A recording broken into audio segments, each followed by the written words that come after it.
Subversion is the term, if you look in a dictionary or criminal code to that matter, usually is explained as a part of activity to destroy things like religion, government system, political, economical system of a country. And usually it's linked to espionage and such romantic things as blowing up bridges, sidetracking trains, cloak and dagger activity in Hollywood style. What I'm going to talk about now has absolutely nothing to do with the cliché of espionage or KGB activity of collecting information. So the greatest mistake or misconception, I think, is that whenever we are talking about KGB, for some strange reason, starting from Hollywood movie makers to professors of political science and quote-unquote experts on Soviet affairs, or Kremlinologists as they call themselves, they think that the most desirable thing for Andropov and the whole KGB is to steal blueprints of some supersonic jet, bring it back to Soviet Union and sell it to the Soviet military-industrial complex. This is only partly true. If we take the whole time, money, and manpower that the Soviet Union and KGB in particular spends outside of USSR border, we will discover, of course there are no official statistics unlike with CIA or FBI, that the espionage as such occupies only 10 to 15% of money, time, and manpower. 15% of the activity of KGB. The rest, 85%, is always subversion. And unlike a dictionary of English, Oxford Dictionary, subversion in Soviet terminology means always a destructive, aggressive activity aimed to destroy the country, nation, or geographical area of your enemy. So there's no romantics in there, absolutely. No blowing up bridges, no microfilms in Coca-Cola cans, nothing of that sort. No James Bond nonsense. It's most of this activity is overt, legitimate, and easily observable if you give yourself time and trouble to observe it. But according to the law and law enforcement systems of the Western civilization, it's not a crime. Exactly because of misconception, manipulation of terms. We think that subverter is a person who is going to blow up our beautiful bridges. No. Subverter is a student who comes for exchange, a diplomat, an actor, an artist, a journalist like myself was 10 years ago. Now, subversion is an activity which is a two-way traffic. You cannot subvert an enemy which doesn't want to be subverted. If you know history of Japan, for example, before 20th century, Japan was a closed society. The moment a foreign boat comes to the shores of Japan, the Imperial Japanese Army politely tells them to get lost. And if American salesman comes to the shore of Japan, let's say 60 or 70 years from now back, and says, oh, I have a very beautiful vacuum cleaner for you, with the good financing, he says, please leave us, we don't need your vacuum cleaner. If they don't leave, they shoot them to preserve their culture, ideology, traditions, values intact. You were not able to subvert Japan. You cannot subvert Soviet Union because the borders are closed. The media is censored by the government. The population is controlled by the KGB and internal police. With all the beautiful glossy pictures of Time magazine and Magazine America, which is published by the American embassy in Moscow, you cannot subvert Soviet citizens because the magazine never reaches Soviet citizens. It's collected from the newsstands and thrown to garbage can. Subversion can be only successful when the initiator, the actor, the agent of subversion has a responsive target. It's a two-way traffic. United States is a receptive target of subversion. There is no response similar to that one from United States to the Soviet Union. It stops halfway somewhere. It never reaches here. The theory of subversion goes all the way back 2,500 years ago. The first human being who formulated the tactics of subversion was a Chinese philosopher by the name of Sun Tzu.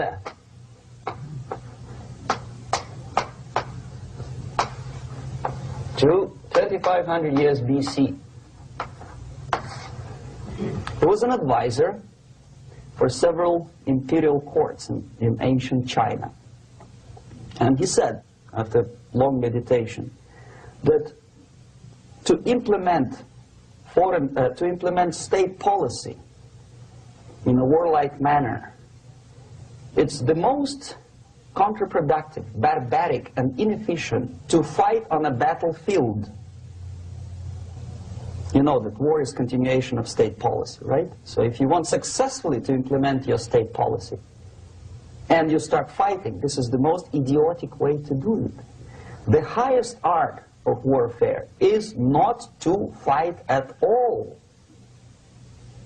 but to subvert anything of value in the country of your enemy, until such time that the perception of reality of your enemy is screwed up to such an extent that he does not perceive you as an enemy, and that your system, your civilization, and your ambitions look to your enemy as an alternative, if not desirable, then at least feasible. Better red than dead. That's the ultimate purpose, the final stage of subversion, after which you can simply take your enemy without a single shot being fired, if the subversion is successful. This is basically what subversion is. As you see, not a single mentioning of blowing up bridges. Of course, Sun Tzu didn't know about blowing up bridges. Maybe there were not that many bridges at that time. But the basics of subversion is being taught to every student of KGB school in USSR and to officers of military academies. I'm not sure if the same author is included in the list of reading for American officers, to say nothing about ordinary students of political science. I had difficulty to find the translation of Sun Tzu in the library of a university in Toronto and later on here in Los Angeles. But it's a book which is not available. It is forced to every student in USSR. Every student who is taught to be dealing further in his future career with foreigners. What subversion is? Basically, it consists of 4 periods, time-wise. If we start from here and go this way, time, right? This is the beginning point. The first stage of subversion is the process which is called, basically, demoralization. It says for itself what it is.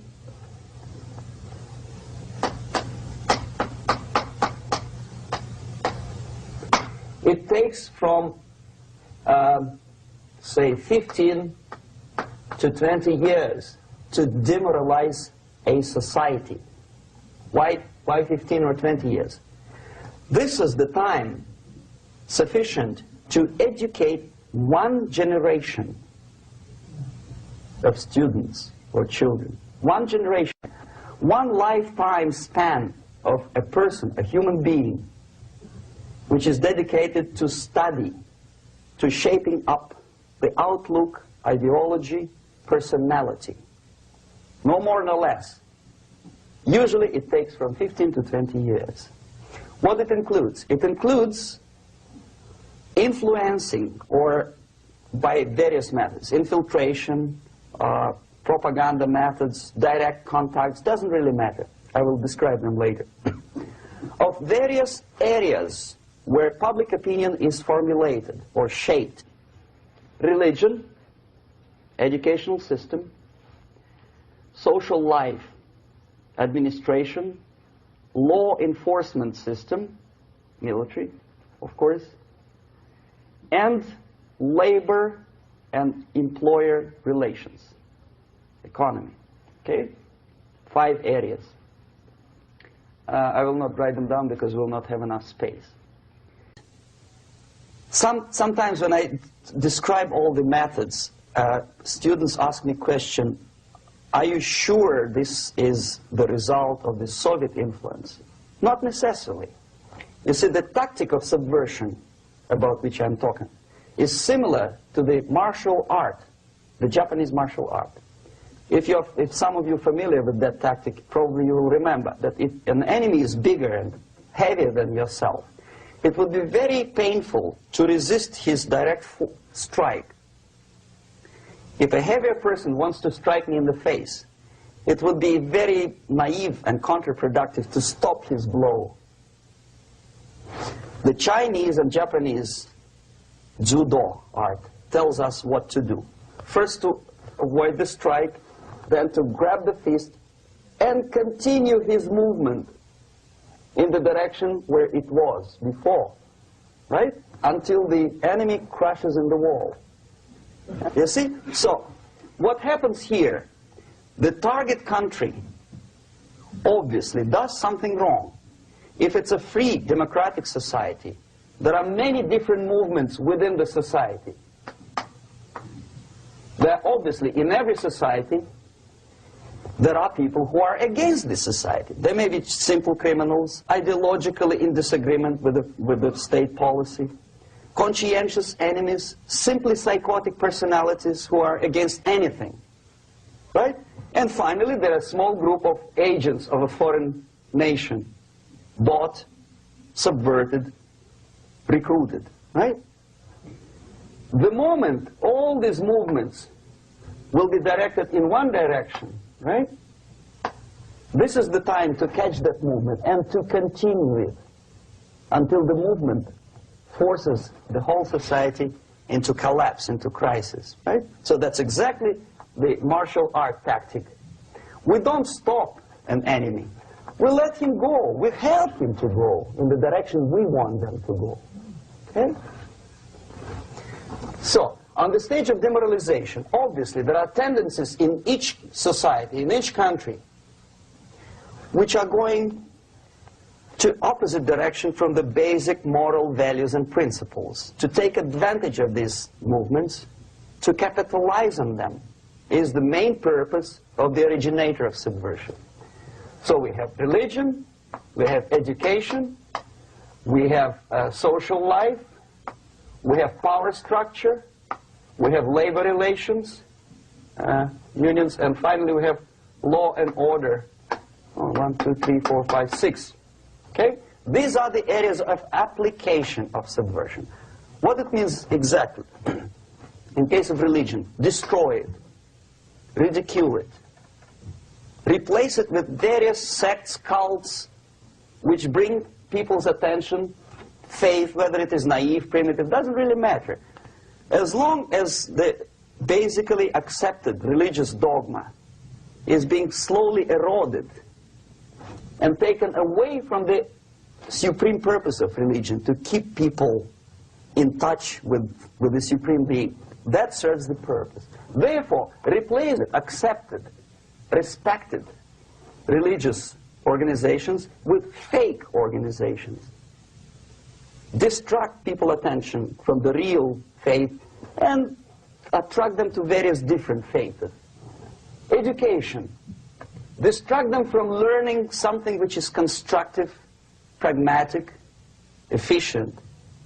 Instead of mathematics, physics, foreign languages, chemistry, teach them history of urban warfare, natural food, home economy, your sexuality, anything, as long as it takes you away, okay, Social life. Replace traditionally established institutions and organizations with fake organizations. Take away the initiative from people. Take away the responsibility from naturally established links between individuals, group of individuals, and society at large, and replace them with artificially, bureaucratically controlled bodies. Instead of social life and friendship between neighbors, establish social workers institutions. People who are on payroll of whom? Society? No. Bureaucracy. The main concern of social workers is not your family, not you, not social relations between groups of people. The main concern is to get the paycheck from the government. What will be the result of their social work doesn't really matter. They can develop all kinds of concepts to show to the government and to the people that they're useful. Okay, away from the natural links, power structure. Okay, the natural bodies of administration, which are traditionally either elected by people at large or appointed by elected leaders of society, are being actively substituted by artificial bodies. The bodies of people, groups of people, whom nobody elected, never. As a matter of fact, most of the people don't like them at all, and yet they exist. One of such group is media. Who elected them? How come they have so much power? Almost monopolistic power on your mind. They can rape your mind. But who elected them? How come they have a nerve to decide what is good and what is bad for the elected by you, president, and his administration? Who the hell are they? Spiro Agnew, who was hated by the liberal left, called them a bunch of enfeebled snobs. And that's exactly what they are. They think they know. They don't. The level of mediocrity. In a big establishment like New York Times, Los Angeles Times, major television network, you don't have to be excellent journalist. You have to be exactly a mediocre journalist. That's easier to survive. There's no competition anymore. You have your good, nice income, $100,000 a year. That's it. Whether you're better or worse doesn't really matter anymore. As soon as you're smiling to the camera and do your job. That's it. No more competition. Power structure slowly is eroded by the bodies and groups of people who do not have neither qualification nor the will of people to keep them in power, and yet they do have power. Okay. Together with that, there is another process. Law enforcement, law and order organization and structure is being eroded. For the last 20, 25 years, if you see old movies and new movies, you can see that in new movies, a policeman, an officer of the United States Army looks dumb, angry, psychotic, paranoid. A criminal looks nice, kind of, well, he smokes hash and shoots the whatever drug, but basically he's a nice human being. He's creative. And he's unproductive only because society oppresses him. Whereby a general of Pentagon is always, by definition, a dumb, a war maniac. A policeman is a pig, rude policeman. He abuses his power. You know? A generality, generalization like that. The hatred, the mistrust to the people who are supposed to protect you and enforce law and order. Moral relativity. The Angelo Buono process lasted 2 years in Los Angeles. Relativity. The Angelo Buono process lasted 2 years in Los Angeles. And yet there are still some lawyers who say, look, he's a nice character, as a matter of fact. There was some witness who said, also a criminal, who said, well, he's a nice guy. I asked him one day to burn a house of my enemy, and he wouldn't do it. He's a nice fella. Erosion. A slow substitution of basic moral principles, whereby a criminal is not a criminal, actually. He's a defendant. Even if his guilt is proven, there is still a doubt to kill or not to kill, to be or not to be. Thou shalt not kill, yes, but this line may not necessarily be applicable to a murderer. Thou shalt not murder. That should be the presumption, not that thou shalt not kill. Okay, labor relations. At this stage, within 15 to 20 years, we destroy the traditionally established links of bargaining between employer and employee. The classical Marxist-Leninist theory of natural exchange of goods. Person A has 5 sacks of grain and person B has 5 pairs of shoes. And the natural exchange without money is when they bargain between each other. And only with the introduction of the third force, C, an entirely third foreign stranger who says, no, don't give him 5 sacks of grain, give it to me, and you give me your 5 pairs of shoes, and I will distribute it accordingly, so that the economy will go. This is the death of natural exchange, death of natural bargaining. Well, trade unions were established 100 years ago. The objective was to improve working conditions and to protect the rights of workers from those employers who were abusing their right because they had more money. Objectively, at that time, initially, the trade union movement did work. What we see now is that the bargaining process is no longer resulting in the compromise, which is leading objectively to betterment of working conditions and increase of salary. What we see is that after each prolonged strike, the workers lose. Even if they have 10% increase of their salaries, they cannot catch up due to inflation and due to missed time. More than that, millions of people suffer from that strike because economy now is interdependent. It's intertwined like one body. If previously steel workers, say 100 years ago, could strike and nobody would suffer, now it's impossible anymore. If a garbage collector strikes today, the rest of the multi-million city is stinking. I mean, there's no more service. In Quebec, for example, we had the electricians who were on strike in the middle of winter. You can freeze your bottom, and they still were on strike. Did they catch up with the salary? No, they lost. Who benefited? The leaders of trade unions. What is the motivation for strike? Improving of workers' condition? No, obviously it's not. Then what is it? Ideology. To prove to these capitalists. And the obedient horde of workers, like sheep, follow these people. And they cannot disobey. Why? Because if they do, you know what happens to them. Pickets, murders, shooting truck drivers by picketers. In Montreal, for example, I saw with my own eyes when I was correspondent of CBC International, Canadian Broadcasting Corporation, when the workers of aircraft factory destroyed computers and the equipment in the factory. And the administration employed strike breakers. Their cars were turned upside down and burned. Their houses were burned. Their kids were intimidated. And some victims were there. Of that you can be sure.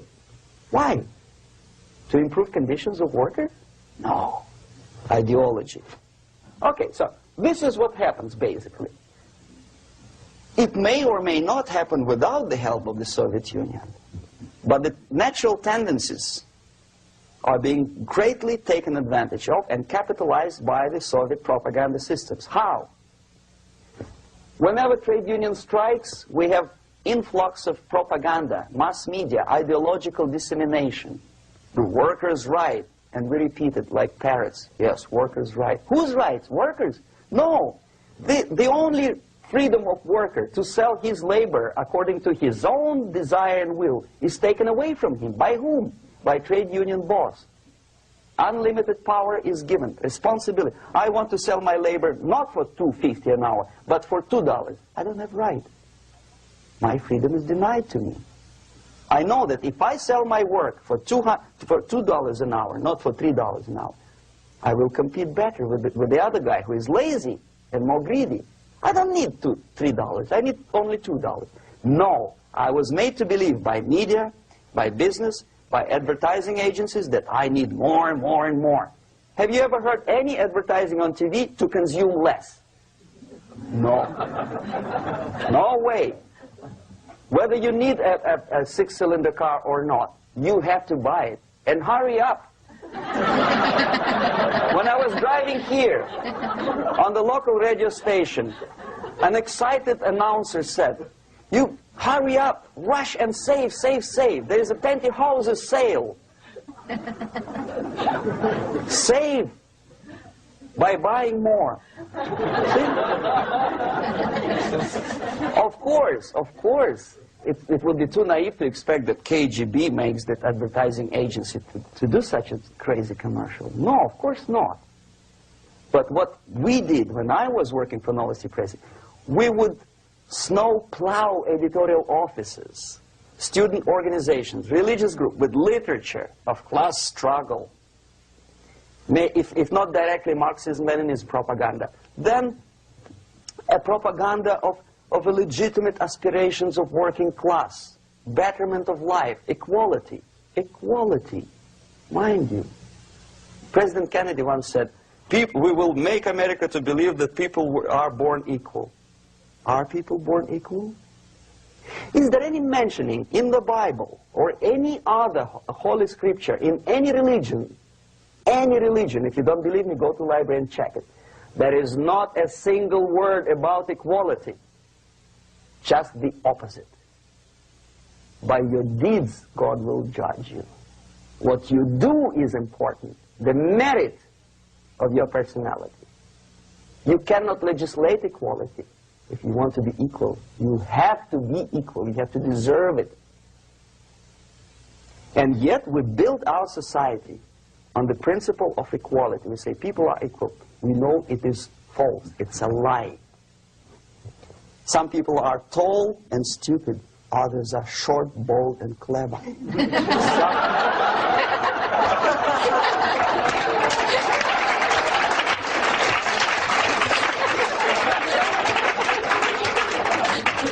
If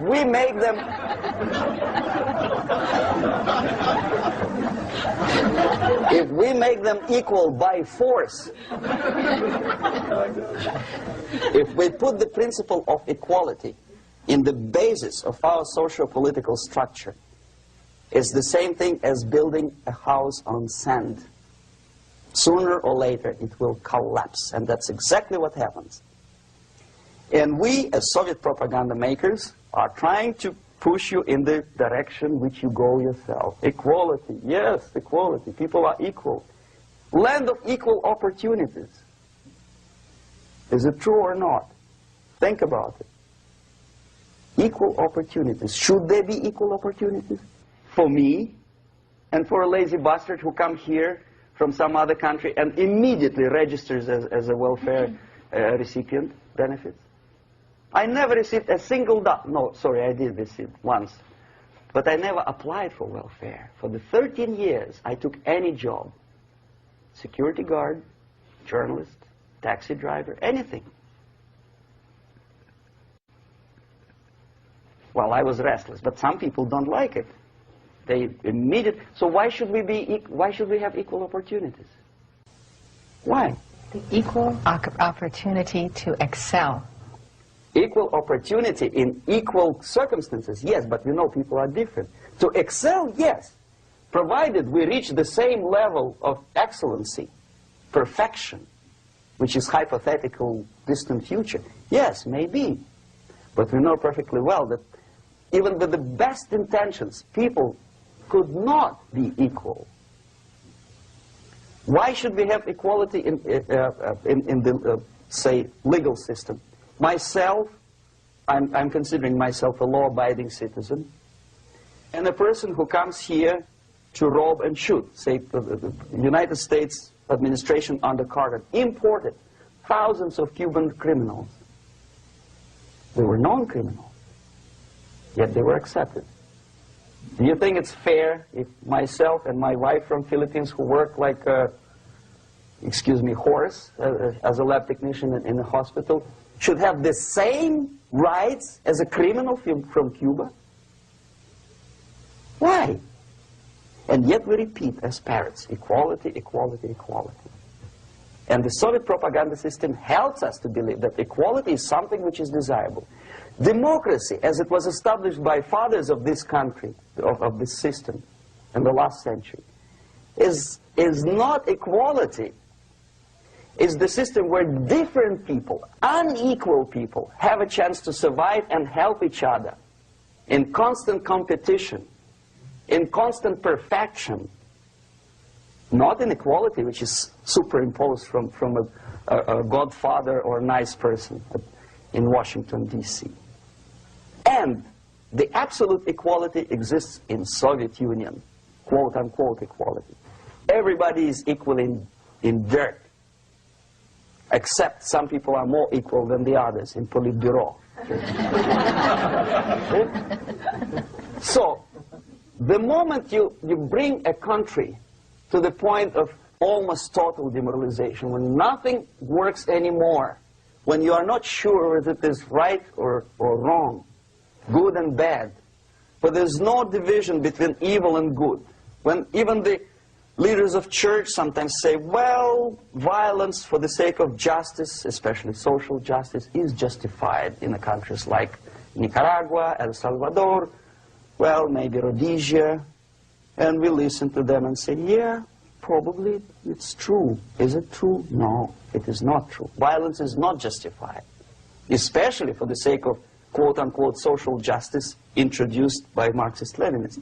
That is my former colleagues from Novosti Press Agency. Okay, so we reached that point. The next step is destabilization.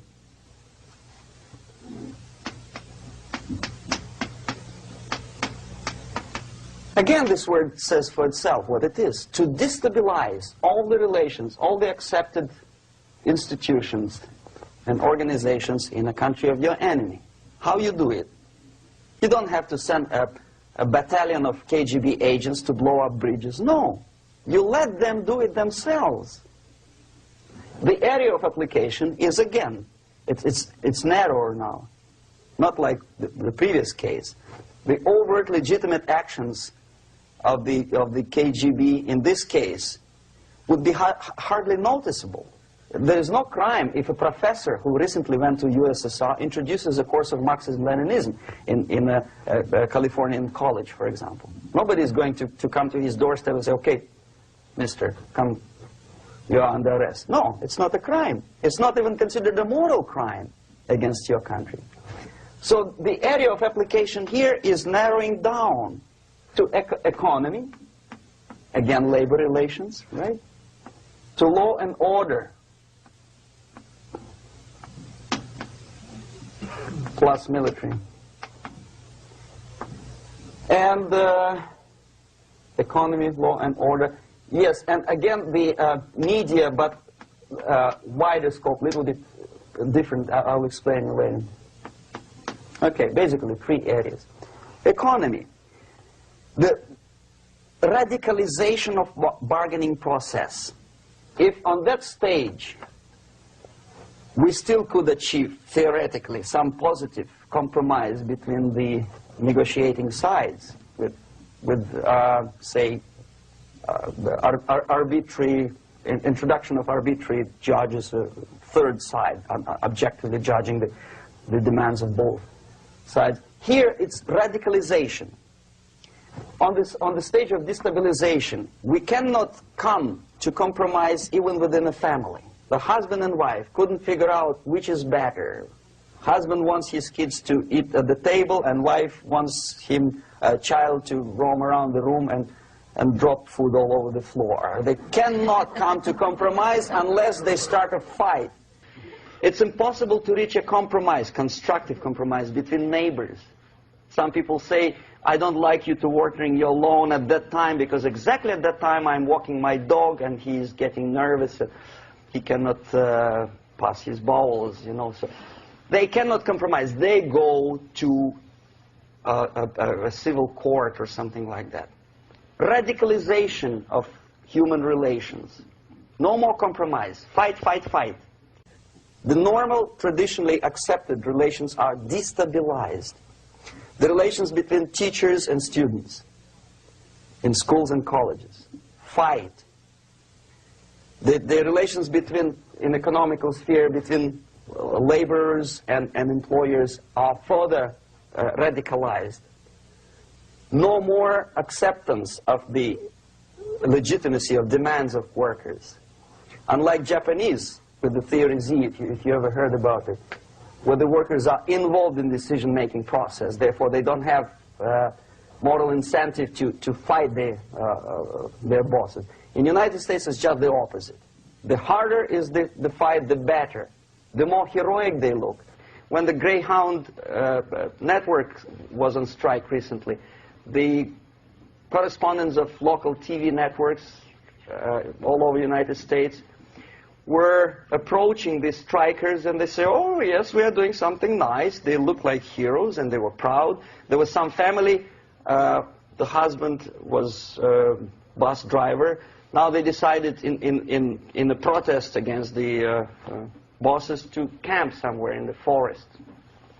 And they were presented to the audience as a heroic, nice people. You see? The violent clashes between passengers, picketers, and the strikers are presented as something normal. 10, 15, 20 years ago, we would be angry, say, why so much hatred? Today we are not. We say, well, commonplace. Radicalization, militarization sometimes. As I explained on that stage, I took a step a little bit further. Shooting people. Okay, law and order now also is pushed into the area where previously people settled their differences peacefully and legitimately. Now we are getting with this court cases in the smallest irrelevant cases. We cannot solve our problems anymore. The society at large becomes more and more antagonistic between individuals, between groups of individuals, and the society at large. The media puts himself in the opposition to the society in general, at large. Separate, alienated.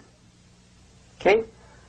On that stage, you remember I was talking a couple of hours ago about the sleepers. That's when the students from, say, United States, if they are trained in Lumumba University, or developing nations, that's the students I was dealing with, are being sent back from the Soviet Union here. Or if they were already in the United States, in the country, which is the object of subversion, they spring to action. The sleepers go up. They slept for 15 to 20 years.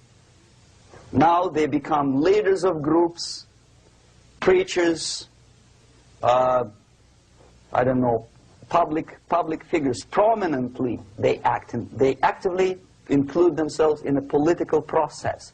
All of a sudden we see a homosexual. 15 years ago he did his dirty job and nobody cared. Now he makes it a political issue.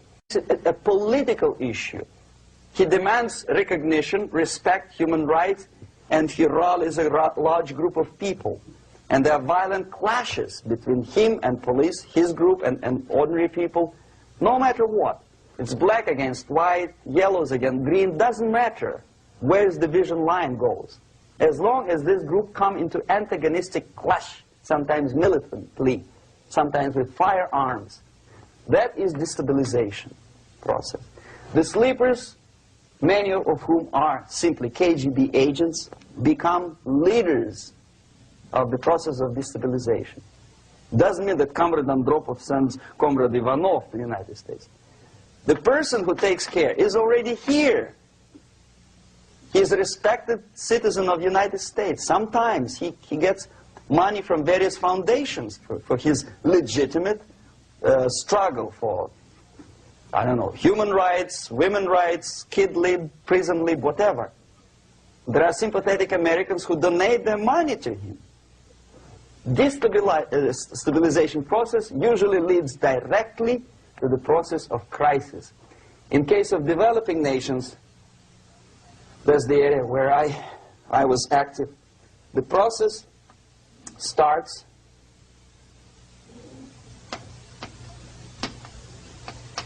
when the legitimate bodies of power, the social structure collapse, it cannot function anymore. So instead, we have artificial body injected into society, such as non-elected committees. You remember I was talking about them here. Social workers who are not elected by people, media who are self-appointed rulers of your opinion, some strange groups which claim that they know how to lead society forward. They don't usually. All they care is how to collect donations and sell their own concocted ideology, mixture of religion and ideology. Here, we have all this artificial body claiming power. If the power is denied to them, they take it by force. In case of Iran, for example, all of a sudden we have revolutionary committees. What kind of revolution? There was no revolution yet, and yet they had the committees. They were taking power of judgment. They had the power of execution, they had the power of legislation, and that they had the power of judicial. All of them combined in one person, who is half-baked intellectual, sometimes graduated from Harvard University or Berkeley. He comes back to his country and he thinks that he knows the answer to all the social, economical problems. Okay? Crisis is when society cannot function any more productively. It collapses, obviously. That's the word for crisis. So therefore, the population at large is looking for a savior. The religious groups are expecting a Messiah to come. The workers say, we have family to feed. Let's have a strong government, maybe socialist government, centralized. When somebody put the employers on their place and let us work. We are sick and tired of going to strike and missing overtime and all that stuff. We need some strong man, strong government, a leader, a savior is needed. Population is sick and tired already. And here we are. We have a savior. Either a foreign nation comes in, or the local group of leftists, Marxists, no matter what they call themselves, Sandinista, a reverend or some sort, Bishop Muzureva, like in Zimbabwe, doesn't matter. A savior comes and says, I will lead you. So we have two alternatives here. Civil war and invasion. Okay? See how it goes? Civil war, we know what it is. Lebanon is the best example. The civil war, which was artificially implanted in Lebanon by injection of force of PLO, Palestinian Liberation Organization. Invasion we have in many other countries like Afghanistan,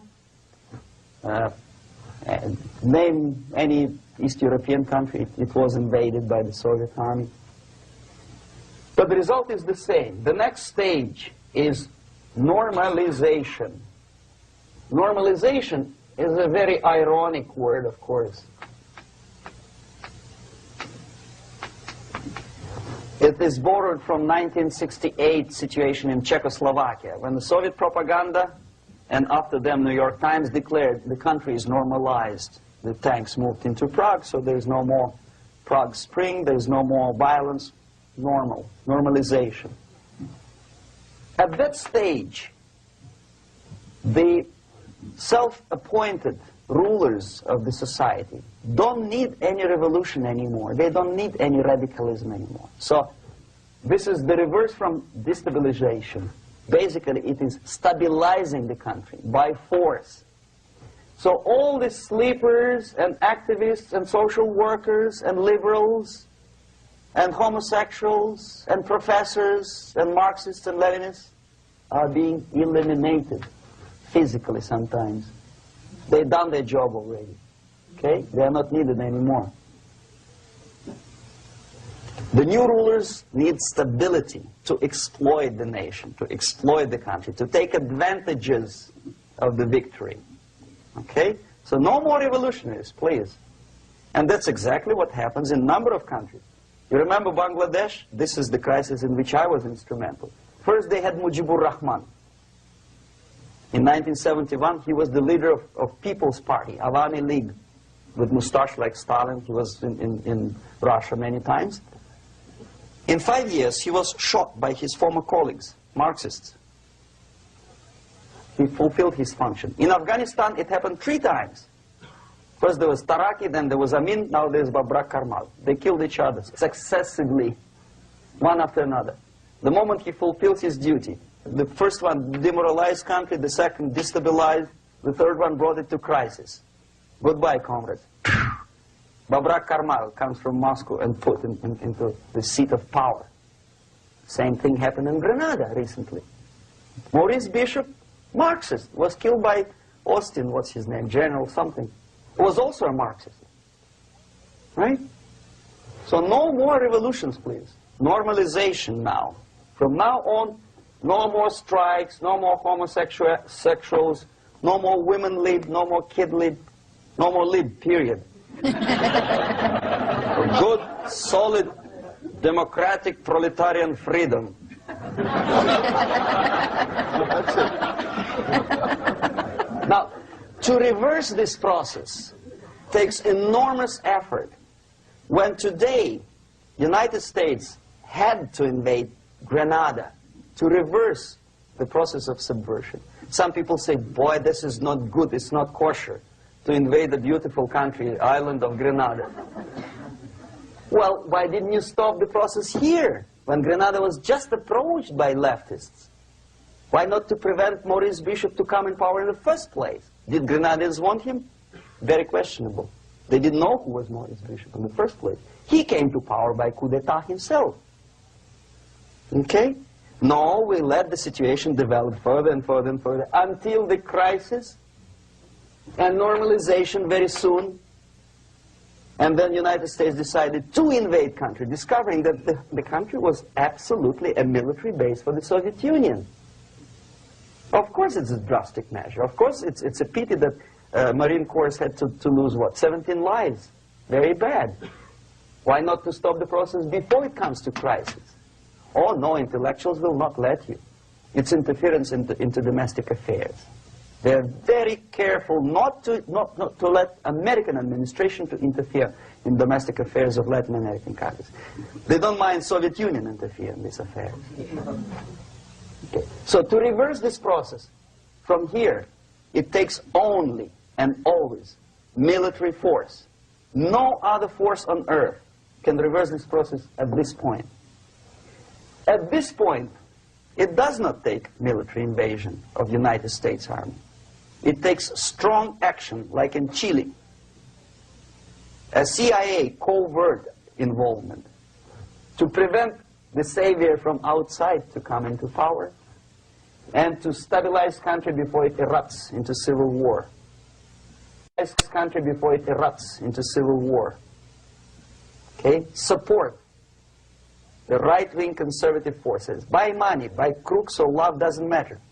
Stabilize the country. Don't let the crisis develop into civil war or invasion. Oh no, your liberals will say it's against the law. The Congress will not appropriate money for covert actions of CIA. Why not? Should we wait till the normalization come and Soviet tanks land in Los Angeles airport? Now, at that point, at the point of destabilization, also the process could be reversed. Again, easily than this. No CIA involvement at this point. You know what it takes here? Restriction of some liberties for small groups which are self-declared enemies of the society. As simple as that. Oh no, the media and liberals will tell you this is against the American Constitution. How can we by force deny the civil rights to criminals, for example. It's not good. Okay? So we allow them to... Okay, if you allow the criminals to have civil rights, go on and bring the country to the crisis. This is a bloodless way to do. Curb the rights. I mean, not to put them in prison. No, no, I'm not talking about putting all the gays from San Francisco in the concentration camp. Do not allow them to take political force. Do not elect them to the seats of power, whether it is municipality level, state level, or federal level. It has to be beaten in the heads of American voters that a person like that in the seats of power is an enemy. Do not be afraid of this word. It is an enemy. If he is not an enemy here, he will be here. Later on, he will be shot, of course. But at this point, he is an enemy. Okay? You are doing great service by denying him a right to capitalize on his own crazy ideas and become a powerful man, a man who uses the seat of power. Restriction of certain freedoms and permissiveness at that point would prevent sliding into crisis and probably will return the process of destabilization. To curb unlimited power, monopolistic power of trade unions, here, at that point, would save economy from collapsing. To introduce a law to stop private companies of raping public opinion's mind in the direction of consumerism. No company must have a right to force you into buying more unless you want it. There must be a law. You want to advertise your car? Okay. But not a single mentioning of buying it now and saving money. It must be against the law to force people to consume more. Self-restraint. Previously, before this process started, the self-restraint was a business of church, religion. Because our preachers, the fathers of church, would tell us, material values are good, but it's not the prime function of human being.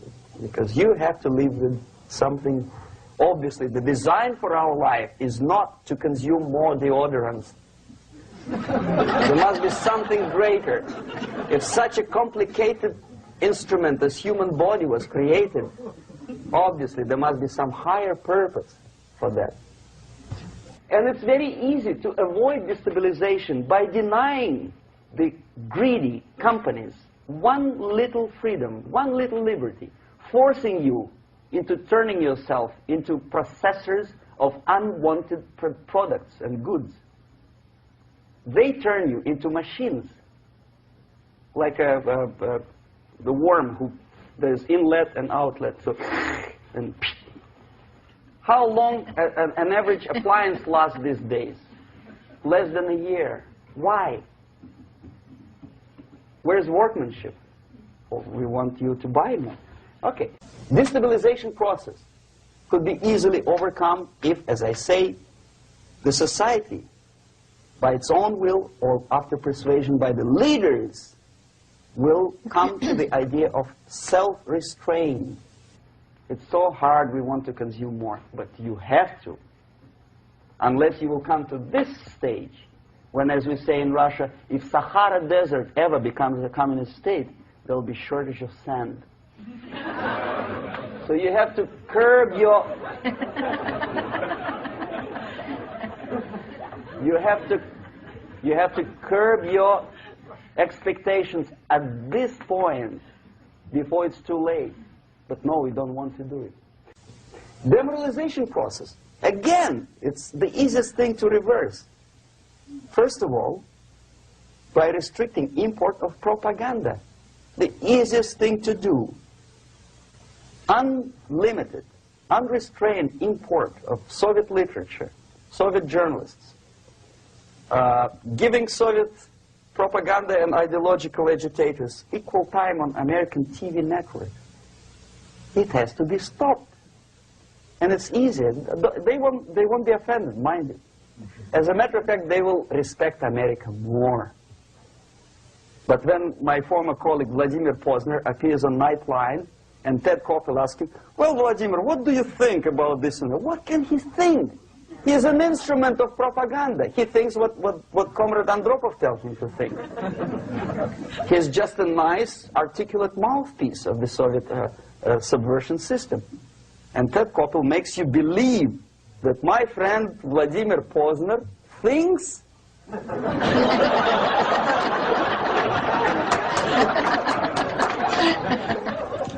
the process of demoralization may not have started at all if at that point the country, which is a recipient of subversion, actively, not violently, but actively, prevents importation of foreign ideology. I don't want America to follow the pattern of ancient Japan. You don't have to shoot every foreigner when it approaches the sacred borders of the United States. But when he offers you a junk in the disguise of very shiny something, you have to tell him, no, we have our own junk.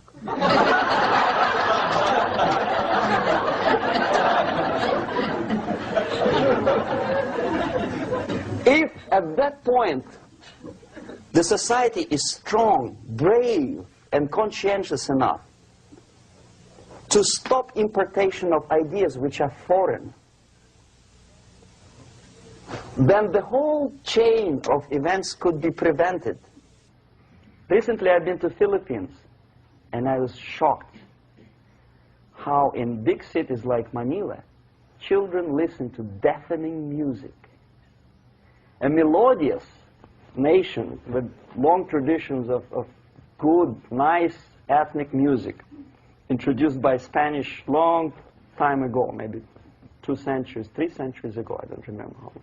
All of a sudden listen to musical garbage, blasting their radios at full blast, at full volume. Why? In India, I spent many years watching the reactions of Indians walking out of movie theaters after seeing Hollywood production. They couldn't figure out why Americans are so wasteful. They smash their cars, their shiny cars, every 5 minutes. How come they shoot each other for $500,000? Is it true that they're so obsessed with sex? Can you imagine showing a movie where each 5 minutes there's a copulation on the screen to a country like India with long tradition of respect to these private matters, or to Pakistan? And United States expect these people to respect you? No way. Oh yes, they will see the movie, they'll pay 5 rupees to see that garbage, but they walk out and will tell their kids, don't respect Americans, don't be like Americans. See? So, the process of demoralization could be stopped right here, both as an expert and as an import. And that takes one step, one very important thing to do. You don't have to expel all the KGB agents from Washington, D.C. The most difficult and at the same time the simplest answer to the subversion is to start it here and even before, by bringing back the society to religion, something that you cannot touch and eat and put on yourself, but something that rules society and makes it move and preserve it. A Soviet scientist, Shafarevich, who has nothing to do with religion, he is a computer scientist, did a very intensive research on the history of socialist countries. He calls socialist or communist any country with a centralized economy and a pyramidal style of power structure. And he discovered, actually he didn't discover it, he just brought to attention of his readers, that civilizations like Mohenjo-Daro in the river Indus area, like Egypt, like Maya, Incas, like Babylonian culture, collapsed and disappeared from the surface of Earth The moment they lost religion, as simple as that, they disintegrated. Nobody remembers about them anymore. Well, distantly. So, the ideas are moving society and keeping mankind as a society of human beings, intelligent, moral agents of God. The facts, the truth, the exact knowledge may not. All the sophisticated technology and computers will not prevent society from disintegrating and eventually dying out. Have you ever met a person who would sacrifice his life, freedom, for the truth like that? This is truth. I never met a person who said, this is truth and I'm ready to shoot me. To defend the truth. Right? But millions sacrifice their life, freedom, comfort, everything for things like God. Like Jesus Christ. It's an honor. Some martyrs in the Soviet concentration camp died. And they died in peace, unlike those who shouted, "Long live Stalin," knowing perfectly well that he may not live long. Something which is not material moves society and helps it to survive. And the other way around. The moment we turn into 2 by 2 is 4 and make it a guiding principle of our life, our existence, we die. Even though this is true, and this we cannot prove. We only can feel and have faith in it. So the answer to ideological subversion, strangely enough, is very simple. You don't have to shoot people, you don't have to aim missiles and Pershings and cruise missiles at Andropov's headquarters. You simply have to have faith and prevent subversion. In other words, not to be a victim of subversion. Don't try to be a person who in judo is trying to smash your enemy and being caught by your hand. Don't strike like that. Strike with the power of your spirit and moral superiority. If you don't have that power, it's high time to develop it. And that's the only answer. That's it. Thank you.